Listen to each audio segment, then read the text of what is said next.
le capitaine Ibrahima Traoré, président du Burkina Faso, chef de l'État, et le général de brigade Abdraman Tchani, président du Conseil national pour la sauvegarde de la patrie, chef de l'État de la République du Niger.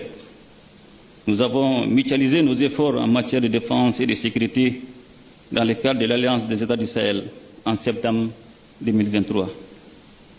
Ce mécanisme de défense collective et d'assistance mutuelle a produit des résultats à hauteur de souhait. À l'occasion du sommet de l'AES tenu à Niamey le 6 juillet 2024, nous avons créé la Confédération des États du Sahel, AES, qui poursuit l'action de défense, mais aussi continue de renforcer nos liens stratégiques dans le domaine de la diplomatie et du développement.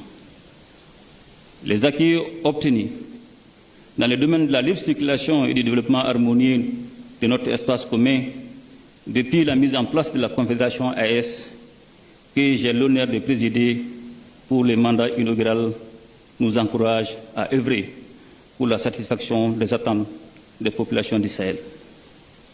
Notre démarche procède de la fraternité, de la solidarité et de la complémentarité entre les peuples de l'AES et leur voisinage, dans un esprit panafricain d'intégration soutenue. Une solidarité nationale pour le futur, c'est cela même qui définit l'année 2025, décrétée année de la culture au Mali. Cette annonce du chef de l'État résonne à travers cette maxime.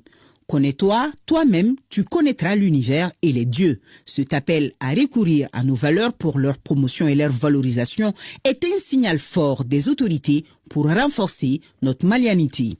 Pour la résolution de la crise, la stratégie globale initiée par le gouvernement du Mali intègre plusieurs dimensions, notamment celle du développement, afin de parvenir à une solution durable.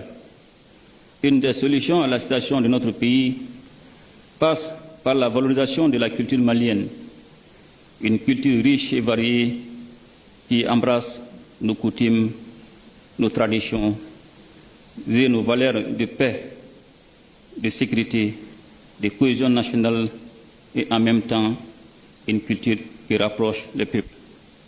C'est pour cette raison et pour en faire un levier au service du développement que j'ai proclamé 2025 année de la culture au Mali. En retour, le président de la transition a adressé ses vœux de réussite et de succès pour les différentes missions diplomatiques dans un Mali prospère. Il a salué la résilience des Maliens face aux épreuves que le pays traverse. Il s'est incliné devant la mémoire de toutes les victimes du terrorisme. Des mots de compassion prononcés également par le doyen du corps diplomatique,